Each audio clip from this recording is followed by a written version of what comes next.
Sion, je ne m'étirerai point.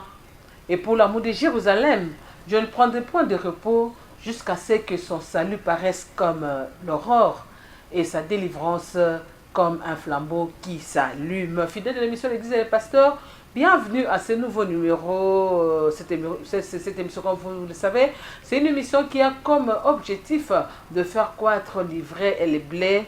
Et à la fin de la moisson, le maître lui-même viendra pour trier les blés, partir avec et laisser livrer pour la Guyenne. C'est aussi une émission qui reçoit que les éminents hommes de Dieu qui sont là pour l'édification de notre foi, qui sont là pour nous apporter des ainsi dit l'Éternel, si je peux dire comme ça. À travers cette mission, nous sommes là, c'est aussi un forum pour vous les hommes de Dieu qui avez de messages, il faut passer vos séminaires, vos colloques, vos programmes de culte, pourquoi pas.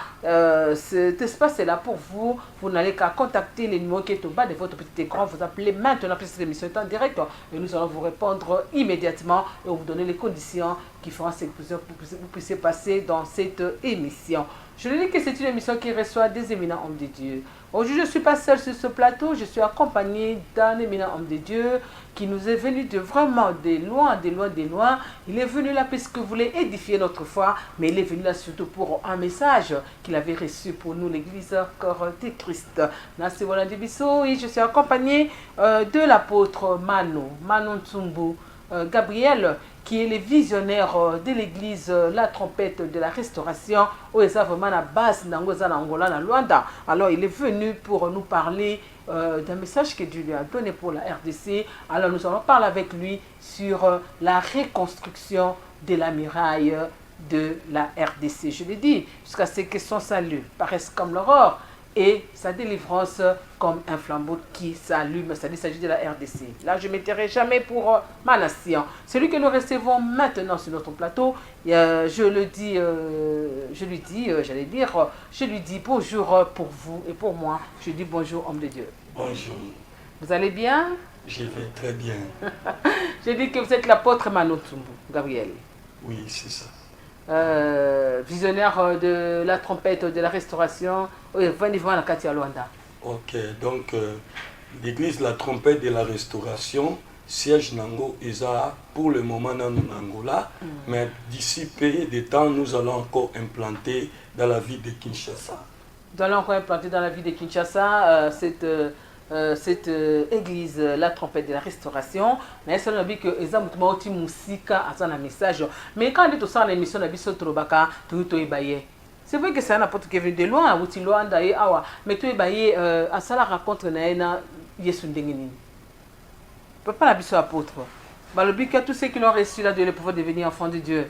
Yo pour yambaka un jour. Il peut écouter un jour, bien qu'il en soit Bible que Tobota comme serviteur de Dieu, puisque dans le livre de Jérémie, c'est écrit qu'avant qu'il nous eusse formés, avant qu'il nous mette dans le ventre de nos mamans, à consacrer ce serviteur serviteur de Dieu. Mais il y a eu ça qui raconte, on a une dégaine, il dit boum avec le Seigneur, peut-être que nous avons un bandé yokuta anaïs. Ok, nakuta nanzambe na yamba Yesu Christ lokola mokonzi pe mobikisi nanga depuis année 1986. Donc, année Ongana Yambaka Mokonzi Yesu Yangwana, et j'étais consacré comme ministre de Dieu par le défunt apôtre Timothée qui fut mon père spirituel. Na année 1996, c'était un certain 14 avril, Nde Nazalaki consacré comme Moussa Nanzam. Alors, parcours Nangai, Eza vraiment Nzela Moko Moulayi. Faute de temps, mais ce qu'il faut à dire au peuple de Dieu, Nayamaye Suna 1986. C'est pas l'année nous porte peu, mais au sein la raconte on a nini. Ok. Nazalaki nanu mutu ona botamaki dans une famille chrétienne. Ma défunte mère abandaki kosambela azalaki pe servante de Dieu. Nanzela na yende na yebaki nzambe. Mais kokuta na vraiment personnellement na nzambe. Nazalaka j'ai fait un musicien, otobenga un musicien païen. Na banayi kobeta musique profane. Alors, ezalaka tangu défunt grand frère nanga akufaki. Alors, tant to banayi kobeta musique profane. Na nuit oyo parce que na tango kala parce que mon grand frère akufaki na année 90. Tango grand frère nanga aye kokufa pendant que corps na ye ezalaki na kati ya lopango mpona batan wana tobandai na koleba salite pendant que corps ezalaki wana nalali mponge eyibaki nga mwa moke ndenge bible elobi na apocalypse jean zolobaki mongongo na ye eza lokola le bruit de grandes eaux nayokaki mongongo moko ezobetela nga na matoi siko ntango ezobetela nga na matoi nzembo moko ebandaki kobetela nga na matoi c'était la chanson ya couple boloba oyembaka bamagicien bazangi baclient nzembo wana ebandi obetela nga makasi lokola le bruit de grandes eaux alors nayoki mongongo moko ezoyebisa ngai soki oyembeli ngai lokola couple oyo nakopambola yo koleka c'est alors nzambe apesaki nga na adresse ere wana babandaki kofanda na Kigoma na port Kasavubu. J'oublie le numéro mais je crois numéro ezalaki numéro 52 nde nakendaka nakutanaka na bango tosololaka bapesaka ngai mpe mwa baorientation Kigoma na Barumbu. Oui, na Barumbu nde nakomaki kosambela na église ya pasteur John Kabwenge na Banunu na Assemblée de Dieu nde kuna nazalaki nanu comme chantre nazoyembela nzambe etangu nazoyembela nzambe tobetaka croisade moko ya le défunt apôtre Timothée Kiese wana toza nanu comme bachantre lolenga monaki toprestaki vraiment sepelaki na orchestre na biso nde toye kosala relation na ye tokomi kobeta banini croisade na ye mingi e toye mpe koadere na église na ye na kombo ya Jevel Jésus-Christ le véritable libérateur nde kuna après 5 mois likabo eye koganga baye komekanga na likabo eye koganga na nde ozokota so na kati appel na yo donc ozolaka appel puisque ozalaka na chantre ozalaka na pasteur tozali na chantre soki toyeba sikoyo okota na appel no comme mosala na nzambe ndeni kasi yango nazoloba ntango tobandi kosala mosala comme des chantres lokola nzamba bana ko utiliser puissamment na badon ba parole de connaissance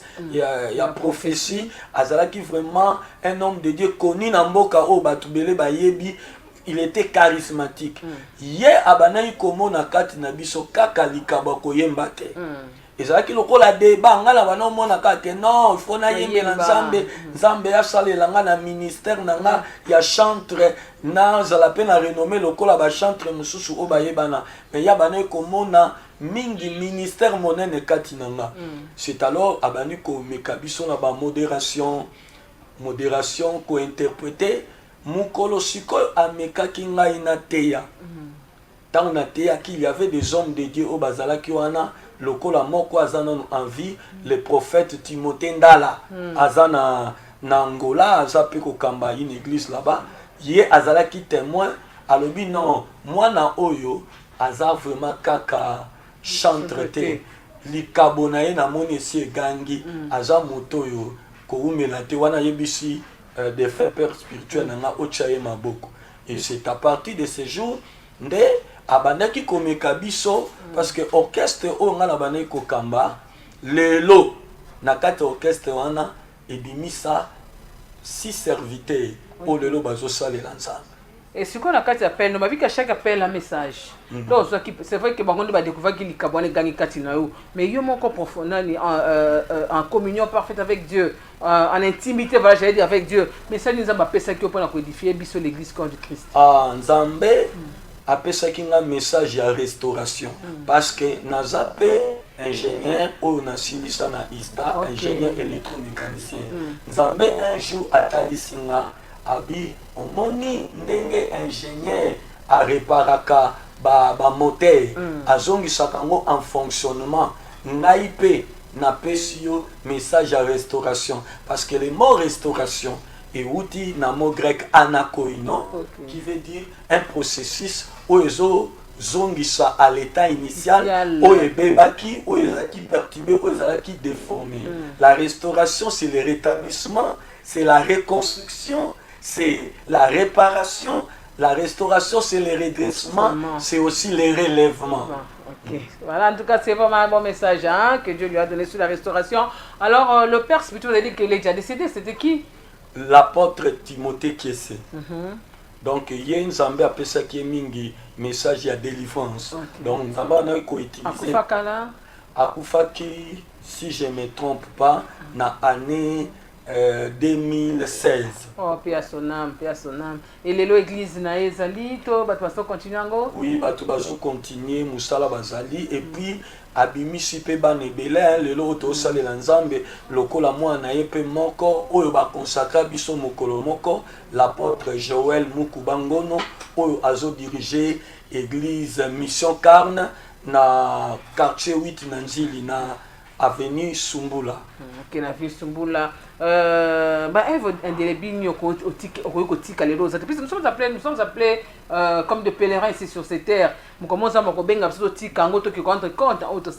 mais ce qui est là, neti apôtre Mano, Sumbu Gabriel Azati na mondio ya mukila ba vivant oyo. Et là on y va canceller on a yo. Ok, ba ko kanisanga lelo na nzela pe ya ba fui oyo nga na bimisi na ministère.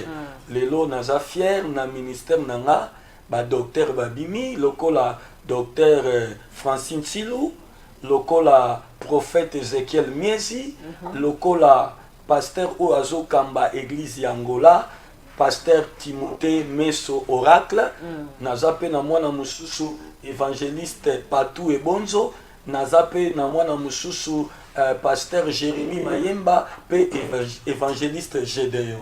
Pe évangéliste Gédéon papa langa apôtre Mona Tsumbu Gabriel. Voilà dote koyoka to ba ningi nini yo kutana kina o yo nzombe ozo sala lelo. Alors to moni parcours na ndenge zalaki. Donc to kota na deuxième partie na biso ezali sur la thématique na la reconstruction de la muraille de la RDC. Alors mais avant toute chose je voudrais quand même dire que le C14 voilà C14 février 2023 l'église Aubin de Dieu située sur la qui voulait numéro 3 dans la commune de Kintambo avec l'évangéliste Céleste Mongo organise un pèlerinage vers Luzizila. Le lieu de départ c'est toujours sur là où il y a l'église, c'est-à-dire avenue qui voulait numéro 3 dans la commune de Kintambo à partir de 12h. Droit de transport, va je dire comme ça, c'est 10 000 francs de transport. Si vous voulez partir, si on va aller vraiment adorer le Seigneur dans la montagne de Luzizi, là, c'est le 14 février, déjà d'ici là. Et nous souhaitons aussi un bon séjour à l'homme de Dieu, l'évangéliste Céleste Mongo, là où il est en vacances à Dubaï. Nous voulons passer à notre deuxième volet, c'est-à-dire que nous voulons parler de notre thématique. Et cette thématique, la reconstruction de la muraille de la RDC, il y a une muraille qui est nini. Il y a un homme de Dieu qui nini. Alors, mais tous les abisso, bien les années pas Moko Ozali invité l'apôtre Mano Sumbu Gabriel Ozali, visionnaire église, la trompette de la restauration Ozali na Luanda. Alors, Toketo Tunae papa, Tokotana, monsieur vraiment, hein, n'est-ce que posé un message, mon groupe Saban, en Zamba, Tokotana. Non, Tokota. Tokotana, mon vraiment, hein. Quand nous parlons de la muraille de la RDC, n'a habité, si tu n'as pas la muraille à Jéricho, tu n'as pas Jérusalem qui barricadé, si tu as la muraille à RDC, il y a une muraille en Wesani, tout ça peut RDC tout clôturé en gros pour la voisin abisso au voisin la frontière quoi côté terre. Ok, une très bonne question. D'abord, je peux dire ceci. Ndeko lobi ba muraille à Jéricho et à Jérusalem. Dans les temps anciens, toute ville était clôturée par une muraille. Parce qu'une ville sans muraille était à la merci de ses adversaires, était à la merci des assaillants. Voilà pourquoi on clôturait toute ville par une muraille pour la protéger. Une muraille forte alors. Alors, Néhémie, azalaki une chanson oyo akenaki na captivité na mboka ba Medes na ba Perse. Tangu azui nouvelle ko utepa ya Anani que ville na yo Jérusalem eza au comble du malheur. Parce que muraille nango eza détruite pe eza en ruine et que ba porte nango eza consumée par le feu. Néhémie a joué résolution il y a qu'à reconstruire la muraille. Pourquoi reconstruire la muraille? Alors, la thématique na biso la reconstruction de la muraille de la RDC. Muraille wana ezo représenter nini? 1. La muraille ezo lobela sur la sécurité. Okay. Deuxièmement, ezo lobela sur l'intégrité territoriale. Troisièmement, la muraille parle de la protection. La muraille parle de la vigilance, de la prudence et de la stabilité. Ce qui n'a simbina nos premiers points. Tant aux olobela, la muraille comme étant la sécurité. Nous avons appelé ça un message au travers d'une vision où appelé ça qui le 20 décembre ya année oyeleki. Dieu voyait que mboka na biso RDC ils ont un problème moko sécuritaire. Ils ont un défi sécuritaire à relever. Ok. Tant que la sécurité wana premier volet tozomona likambo ya ko défendre l'intégrité territoriale, c'est-à-dire to perdre ba territoire na biso te. Donc tous avons na intégrité territoriale. Maintenant tozolobe la sécurité tozomona ngo pe na ba aspect mususu. Parce que tant Bible ezoloba na Exode 23 verset 25. Awa Nzambe azoloba boy alobi vous me servirez. Je bénirai votre pain et vos eaux. J'éloignerai la maladie au milieu de vous. Awa Nzambe a parlé dans 3 formes de sécurité. C'est pour dire que cette émission est en direct. Hein? Si vous l'appelez, l'homme de Dieu, là, il va vous répondre. Donc, Awa Nzambe yemoko azoloba lobi, vous me servirez. Je bénirai votre pain et vos eaux. J'éloignerai la maladie au milieu de vous. Wana Nzambe yemoko à s'établir comme une muraille où Sengeli a assuré la sécurité alimentaire, la sécurité sociale et la sécurité sanitaire. Tant que j'éloignerai la maladie au milieu de vous, il assure la sécurité sanitaire. Voilà pourquoi nakati na mboka na biso RDC tozala ki pe na posa il y a une personne au azana race ya Néhémie pour à reconstruire la muraille de la RDC, c'est-à-dire à défendre l'intégrité territoriale Yamboka, à assurer biso, à garantir la sécurité alimentaire, la sécurité sociale, et la sécurité sanitaire, et à Mboka na biso na stabilité. Voilà, c'est ça. Ils ont construit une muraille, on doit reconstruire. Mais si comment pallier à cette reconstruction?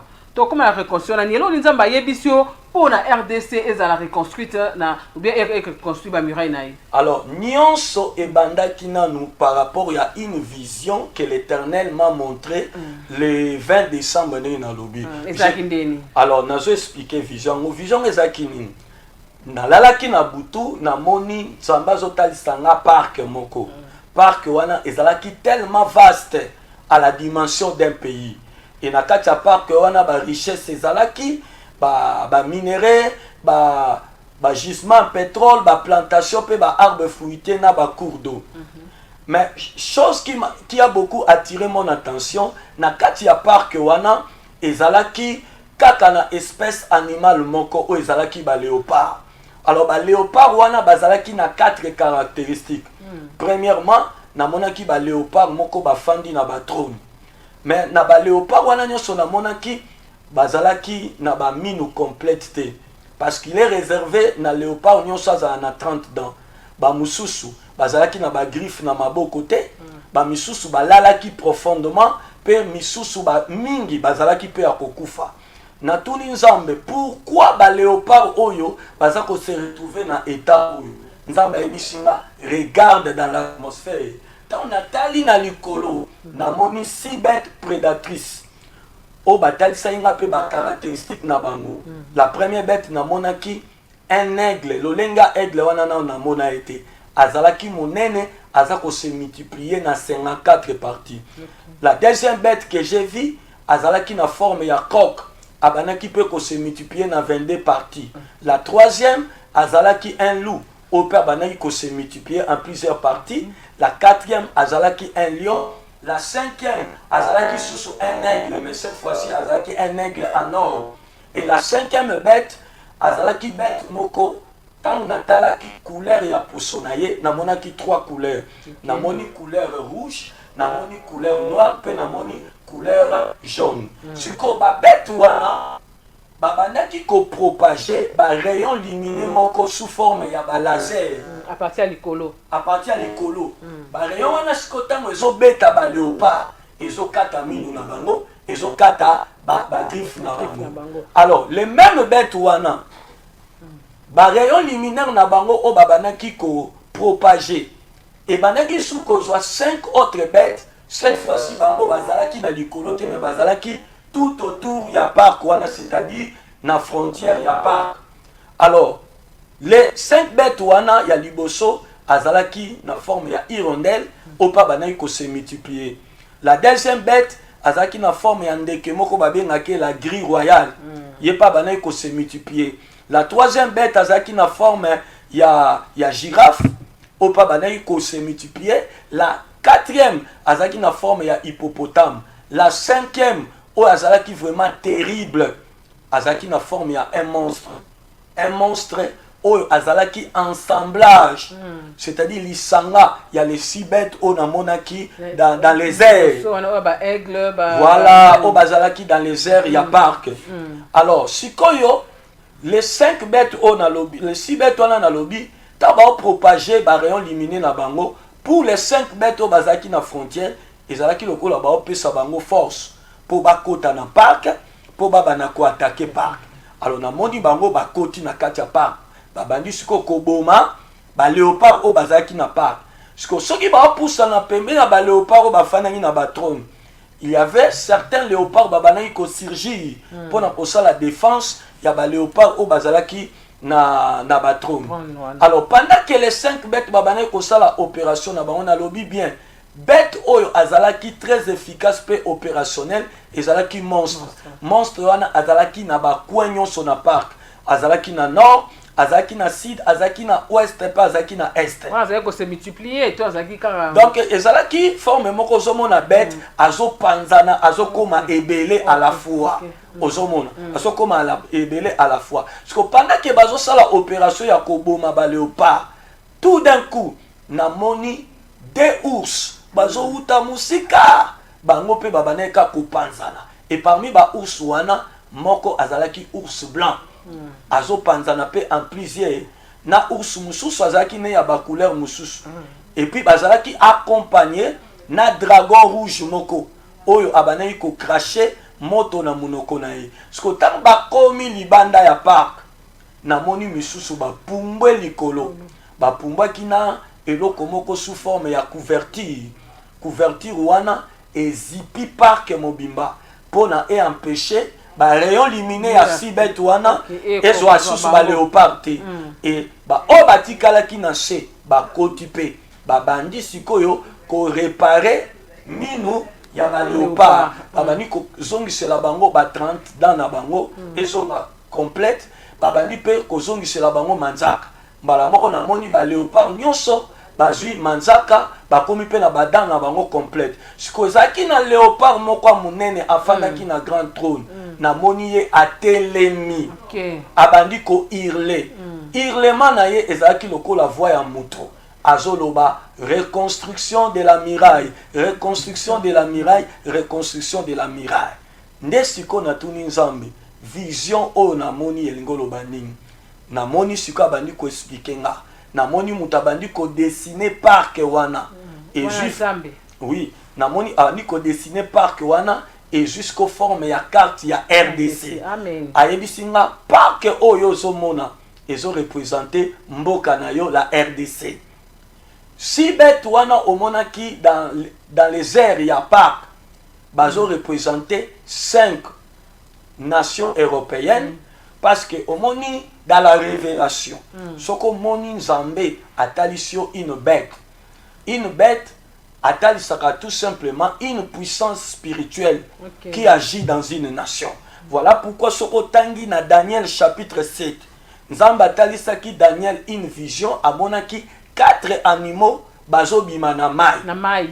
Oui, tant ozo interpréter en selon Apocalypse 17 verset 15 bazo yebisa Jean les eaux que tu as vu ils ont représenté ba peuple, ba foule, ba langue, c'est-à-dire le monde dans lequel nous vivons. Alors Daniel a monaki 4 animaux, 4 animaux wana dans l'explication ils ont représenté empire babylonien, Médès na Perse, empire grec na romain. Voilà pourquoi tant nous avons expliqué nga bête wana ayebisinga que ils a 5 nations, 5 pays bazana Europe, pays moko azana Amérique. Azalaka na 54 états, yango na monaki azako se multiplier na 54. Alors oyo pe koko o na monaki azako se multiplier na 22. Eza pays moko na Europe, asalaka pe makelele, c'est-à-dire ya pe saka mingi ba information, alertaka mingi lokola ndenge soso pe a réveillaka. Alors sikoyo les 5 autres bêtes au bazalaki tout autour bazo représenter pays voisins au baza pembeni à RDC. Oyo baza pe en d'autres termes ennemi à RDC. O baza ko agresser biso. Monstre o na monaki. Bazo ebisanga c'est les pays qui nous agressent. C'est les pays qui nous agressent. J'espère que toye billet. Aza assemblage, il y a les 6 bêtes au bazalaki dans les airs. Pourquoi? Parce que les 6 bêtes wana bangone bazako soutenir ye, bazako ravitailler ye de manière que akota a occupé ba partie nyonso ya parc pour akoma ko attaquer biso. Alors comment na ba léopard mususu bazaki na état ya kolala. OK. Kolala wana ngota ba léopard balongwa ba mina ba manzaka wana. Bazo représenter bayebisima ke bazo représenter ba congolais. Pourquoi ba congolais? Omoni mboka na biso Congo. D'abord, il y a K-O-N-G-O, qui veut dire allié du léopard. Voilà pourquoi Congolais n'ont pas un léopard. Ils ont appelé Congo, ils ont appelé K. Hein? Ils ont appelé K. Non, c'est ça qu'on a fait. Donc, tu as le Congo central. Parce que Congo central des Anaka. Oui, tant que tu as le Congo central, on fait allusion à l'Empire Congo. Où ils ont dirigé dans Rwanda-Ngankuvu. Donc, Congo veut dire allié du léopard. Donc, nous les Congolais, tous avons un léopard. Comment on a un léopard, on a un état wana ya kolala. Et autres ça, ba Congolais au bazan na inconscience malgré la réalité ya mboka. Mais bazo mona netu bazo mona te. Comment on a ba Congolais, kozang aba léopard, kozang plutôt minu. Kozanga manzaka, moni force à léopard ezaka minu na manzaka na ye. Soki ba dépouiller léopard na minu na manzaka à cause de la sans force. Eza kotalisa comment notre pays tozalaki fragilisé militairement, économiquement, je crois dans tous les secteurs, dans tous les plans tozalaki fragilisé. Alors ndenge na monaki ba ousmi balena dragon rouge. Ezotalisa des ours wana bazape des pays européens. Oh, tokotanga comment la monter? Tokotanga bangote, je parle sous réserve, je parle sous réserve parce que mon ministère faut tout ça de la paix sagesse. Donc il y a prophétie et Seigneur les tambola na donc il y a sagesse. Des pays des ours wana bazo représenter des pays européens et puis dragon rouge a représenté mboka moko ya Asie. J'espère que nous nazo lobela bango par rapport à ba bête. Parce que bazana révélation ba révélation ye ba déjà. Soko na ba bendele ya bamboka, omona mboka nyonso bazalaka na effigie nango. Na totem ya un animal ou a représenter bango. Donc batu ba kendeka batala na ba pays Europe nani loup ezalaka nani, soso ezalaka nani, ours blanc ezalaka nani parce que ça na ours blanc et ça pe na ours. Aigle en or ezalaka nani, loup ezalaka nani. Nde batu bako comprendre bamboka ngo eza banani. Na ba pays voisins hirondelle bakoye bape eza nani, girafe eza nani, hippopotame eza pe nani. Donc c'est ça au fait vision au batalisaki nga. Nde après vision wana nde bakomaki siko kopesa nga ba message. Comment on peut se maintenant si vous qui vision homme de Dieu en attendant que l'homme de Dieu souffle un peu puisque pouvez aussi vous essuyer un peu là, puisque Azo qui vision wana on m'a ça qui est le 20 décembre dernier, Azo qui expliqué biso makam on reconstruire les murailles il y a RDC là tous on a plateau na biso na apôtre Mona Ntsumbu apôtre Mano Ntsumbu Gabriel Oazali invité na biso Azali visionnaire à l'église de la tempête de la restauration. Azo quand on a nous expliquer sur ce que on les acquis vision, mais en réalité des choses ça c'était spirituel, mais en réalité des choses qu'est-ce que Dieu nous dit vraiment comment reconstruire la muraille de la RDC. Apôtre Manon. Ok, merci d'abord. Avant de couper sa solution, d'abord on a un message. Il faut que un message ni nzamba pesaki. Nzamba pesaki un message sécuritaire. D'abord abana na un message sécuritaire. Un nzamba talisaki ngaboy. Tous à la dipété, tous à la distraité. Malgré tous mona communauté européenne, même dans les Nations Unies, aux hommes la dénonciation. Nous dénonçons, nous condamnons agresseur à M23, Tosengi, libéré. Ce qu'on même paix, intervention, il y a force régionale, voire même la présence, il y a Monesco. Ce qui peut poser malgré la levée, il y a mesure, il y a notification, achat des armes, embargo et longwe.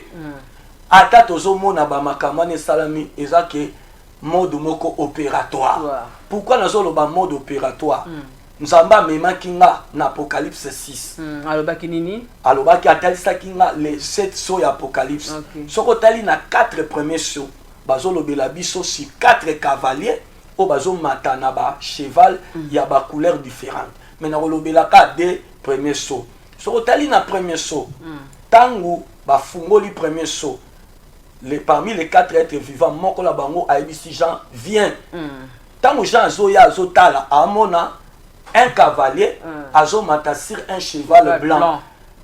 Arc Moko Pesamelakie, Azo qui est des vainqueurs, en vainqueur pour vaincre. Pe couronne Moko Pesamelakie.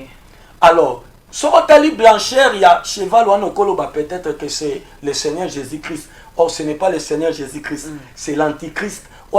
Il imitateur, falsificateur, il y a Oyonyonso, Nzambe Nabiso Asalaka. Ce qui n'a lobby, mode opératoire, c'est-à-dire les diables n'attendent au de la fin, Asal la blancheur, comme couleur, parce que couleur blanc pour l'ensemble, et sa couleur, il y a pureté, il y a sanctification, il y a justice, il y a les bonnes œuvres. Même si vos péchés étaient rouges comme le crabe, je le rendrai blanc comme la neige. Et sa couleur, il y a lumière. Mais diable a salé la kayango, comme couleur, il y a hypocrisie, comme couleur, il y a déguisement, comme couleur, il y a camouflage, comme couleur, il y a séduction, comme couleur, il y a tromperie. Voilà pourquoi communauté européenne Azo sali la yango comme couleur, il y a hypocrisie, couleur, il y a tromperie, il y a camouflage, il y a déguisement. Il y a comme on a même dans 2 Corinthiens 11, Bible Zolobake, les diables se déguisent comme un ange de lumière. Voilà pourquoi nous avons lobaki Nabakonzamboka, to sala le plus vite possible, to récupérer le territoire où ils ont occupé. Parce que nous avons talisaki nga réunion moko ezo salama. D'ici peu là, bazolinga ba annoncer une décision, ya kozwa ba territoire wana ba annexer yango na compte ya pays agresseur. Wana premier message. Deuxièmement, nous avons lobela kinga à part l'est. Souci à pays agresseur, ils allaient ba occuper toute la RDC. Ah bon, même Kinshasa. Et ça déjà. Na ba province Oyo, na monaki présence ya bête wana na forme ya monstre. Nzamba talisa kinga baza déjà na province ya Tanganyika. Bazo préparer basala baso na province ya Tanganyika. Et tant ba ko attaquer Tanganyika, bazo zela, ça c'est le message de Dieu. Tant to kokoma na temps ya dépôt ya ba candidature, ya ba candidat président de la République. Et ça na eloko moko bazo zela wana batie comme piège pour ba déclencher paix, ba rébellion, ba trouble na Okatanga paix et Kotaki na Lualaba. Wana deuxième message. Troisième message, nous avons atalisaki na province ya Congo central. Nous avons atalisaki na rivière ya Luosi. Na monaki bête wana na forme ya monstre. Azo uta na ngambu ya Congo mususu. Bazo ya na nzela ba barque. Bazo kota na Congo central na mai wana ya Luosi. Et na moni bango bakoti bazo somba ba concession. Bazo somba ba terrain ba espace. Si kon ça ba bisa ngai nini. Bako luka ko provoquer ba guerre ethnique. Voilà pourquoi nazo rappeler bandeko nanga bané Congo, parce que quant à la chair naza pe mutu ya Congo central naza 100% Congolais de père et de Des mère. pères et des mères. Naza mutu ya territoire ya Sekebanza. Pe naza mutu ya secteur ya Nsumbi. Ozomona. Alors biso kuna tozalaka na ba problème moko oyo ya kowelela ba secteur ya kowelela ba village. Tozalaka na langage moko koloba mudia mudi secteur.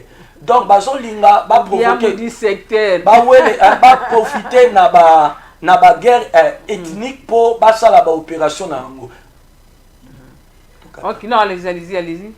Na yango bazoluka sikoyo ko provoquer ba guerre ethnique pour ba profiter ba bandosala ba opération na bango. Voilà pourquoi naza ko exhorter biso à l'unité et to éviter mingi. Hein? To boya vraiment to combattre le tribalisme, to prôner mingi l'unité et la cohésion nationale. Alors, na monaki susu betu wana na espace Grand Bandundu, pe na monaki bango pe na province ya Kinshasa. Na Kinshasa na monaki nini? Na monaki bato moko bazokita na mituka moko ya cher. Balati très bien kandenga na lati boye, alati veste, complet ya veste, cravate. Bazo kita na ba mituka ya cher na ba mallette, mais na ba mallette na bango na monaki ba explosif, na monaki ba musu balati ba explosif na banzoto donc ba koti sous forme ya ba kamikaze et na kati na bango na monaki batu musu lokola mindele et bazo loba arabe. Alors cible na bango ezalaki nini? Ezalaki ba place publique lokola ba supermarché na ba bisika o eza na nguma ya bato lokola ba rond-point Victoire, rond-point Ngaba, ba Bitabe, ba Pascal pe na monaki bango pe kokota pe na kati ya ba mosquée.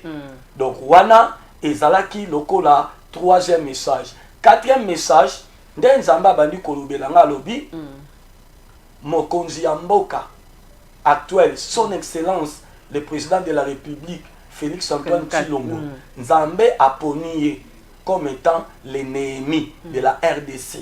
Nanzela naye a reconstruire la muraille, c'est-à-dire à ma RDC à la sécurité, à défendre l'intégrité territoriale, paix, à assurer la sécurité sociale, alimentaire, voire même paix, sécurité sanitaire ya peuple congolais. Alors, naebi kende nazolo ba makambo, ezana rasa basambala, ope bako mépriser, bako lobaneti na osala populisme, ou soit nazo sala clientélisme, ndenge bayi politique bazana bitida koloba. Yango na lobi que quant à la chair, naza mutu ya tribu na ete, naza mutu ya Congo central. Donc je n'ai aucun intérêt ya ko défendre parce que un homme de Dieu azalaka na couleur politique neutre. Azalaka neutre. Un homme de Dieu il faut à défendre la vérité, à défendre la justice. Donc ba pesa kinga ba signe o ezotalisake yende ne ezaki mi basina tozo kende vers la fin na ngina on se na bi ko so continue monde mususu puisque même moi-même je nazo senti ko za ce soir té on se comme un monde moko vraiment spirituel. Alors on a le baba signe on va pesa kio ezani poto ke ma to recourir vers la fin de l'émission. Ba pesa nga comme ba signe balobaki ke pendant qu'il y a kozana pouvoir to komona budget ya mboka ekozalaka croissant. La RDC donc à côté ka mboka oyo na budget toko dépasser 30 milliards to tendre vers 50 milliards wane loka liboso pendant qu'il y a kozala mokonzi toko mona Congo ekokoma parmi ba pays pétroliers ya monde pendant ka kozala mokonzi RDC kozala na satellite nango pendant ka kozala mokonzi nzambe akotalisa comme signe ezaki na deux provinces oyo ezana ba minéralité ba minerai stratégique te tokomona ba minéraux na pe kobima na monaki na Congo central pe na ba weli wana ezalaki lokola ba signe. Alors ba yakolobela ngai pe si cette personne oyo balobaki ke baza ba bénédiction pour na mboka toke banani ba cette personne ba cette personne wana na kati toke na papa baza cette personnalité na monaki ange moko azotalisanga tiroir soki afungoli ba tiroir wana ya armoire moko photo moko ezobima la première photo na monaki ezalaki ya son excellence le premier ministre Sama Lokonde tant batalisi photo na ye balobi ke aza fierté pe bénédiction ya mboka pe nzambe alobela nga ba message po na ye mais na kolobango d'une manière là discrétionnelle na kolobango awate parce que la déontologie ya profession nanga eza ko interdit. La deuxième personne amonaki la vice ministre ya environnement son excellence Maman Eve Bazaïba yepe balobela ingaka ba message pour naye. La troisième personne à moni le vice-premier ministre aux affaires étrangères son excellence papa Christopher Nani Lutundula. Alors quatrième personne na monaki mbala moko triangle moko salami triangle en étant salami na ekomona batali singa son excellence ministre ya finance na moni Papa Gilles Alingeti pe na yekomona pe ba yekotalisa ngai moto moko na mona ki kaka brun mais batangela nga kombo te mais ba pesa nga kaka signe ba yebisa nga aza DG ya régie financière moko na mona ki ba otala tanga DGI pe ba lobaki ke aza vraiment une forte bénédiction na mboka parce que tant nazoloba ke mokonzi akomema mboka na budget moko croissant ko dépasser 30 milliards moto wana nazolo ba DG wana akosala ba mobilisation moko inédit ba record moko inédit na mona ki même Nzambe ko sanga d'ici 2 ans bana mboka bakanga makambo akosala record moko dans 1 mois akosala mobilisation ba recette ya 10 milliards et kokamwisa bato. Donc le triangle wana na mona ki baza bato oyo bako contribuer mingi pona ba finance ya mboka pe budget ya mboka emata. Bon balobela kinga pe pona makambo ya ba élection pe balobela kinga élection ba ni to susa ko élection kaka to élection avant na ba élection na ba mbangu balobela ngai pe ke tokozalaka na premier ministre moko ya mwasi na mboka batalisa kinga pe ye mais na lobango te. Je parle sous réserve. Donc, dans le bango d'une manière là discrétionnelle. Pe batalisa ngai 2 partis politiques. Voilà l'élection. Pendant l'élection, la alliance, pe alliance na bango ko contribuer pour na mboka. Na mona ki parti au pouvoir, na parti moko azalaka na opposition na parti au pouvoir. Mais na minito yo bazalaka tia union sacrée. Alors pour na élection, tozo suki sawana, balobela inga boye. Babaki pona ba élection tant na osambela pona ba élection batalisa kinga eloko moko sous forme ya coupe et bandi ko contourner RDC Mobimba mais na yoko mona coupe wana eye ko se poser na espace Grand Kassai et bandi ko tourner et oumeli vraiment et oumeli après un temps eye ko bima na espace Grand Kassai et ke kokota na espace Grand Équateur na tuni Nzambe lingi koloba nini Nzambe bisinga coupe wana en oromoni ils ont représenté pouvoir. Le Seigneur m'a confirmé premièrement deuxième mandat il y a le président actuel pe Nzamba yebisinga pouvoir ndenge na mona ki coupe wana ko umela na espace Grand Kassai pouvoir et ko umela mingi na maboko ya bakasayen après cela de pouvoir ekozonga na espace Grand Équateur donc ekozonga na Équateur. Ekozonga na Équateur papa na biso Mano Tsumbu Gabriel Wazaki invité na biso lelo. Alors comment est-ce qu'on peut reconstruire la muraille de la RDC pour que soit ma contact na yo pour to kabanto comme va na souka émission na biso. OK pour la ba contact naza na 085 28 47 513. Donc yangonde bakoki ko bandela numéro na yo 085 28 47 513 085 28 47 513. Nabi que ma message est ça makebele, il y a beaucoup de messages même des gens particuliers basés sur message. Alors on peut ça na posa au côté na contact ou na muzindo on zamba lobaki à travers son serviteur le bénin homme de Dieu l'apôtre Mano Tsumbu Gabriel benga kana numéro pesubo benga numéro sur l'église le pasteur to bine to ko memayo pona na ezali okuta na ye pour pesa op message na yo voilà to comme na biso vraiment émission na biso papa ka aimo pour cette émission que vous avez reçue et la présentatrice. OK vraiment moka na koloba na temps oyo Nzambe a lobeli biso pona ba défi sécuritaire donc et donc on a senga to bannir la haine, to bannir la calomnie katina biso, vraiment to bannir le tribalisme, to zala mingi na unité, pe to prôner mingi l'unité et la cohésion nationale. Et pour cette émission que vous avez reçue, Amon? Pour la émission, recevoir vraiment Nzamba Pambola Bino, je crois que la première émission, mais volume 2, il y a la reconstruction de la Mira, il faut ezala pour nous continuer suite parce que ils ont des recommandations pour esengeli to pesa et pas ya bakonzi ya mboka pour bayeba comment reconstruire la miraille de la RDC parce que wanande penza maman na likambo o etika livre.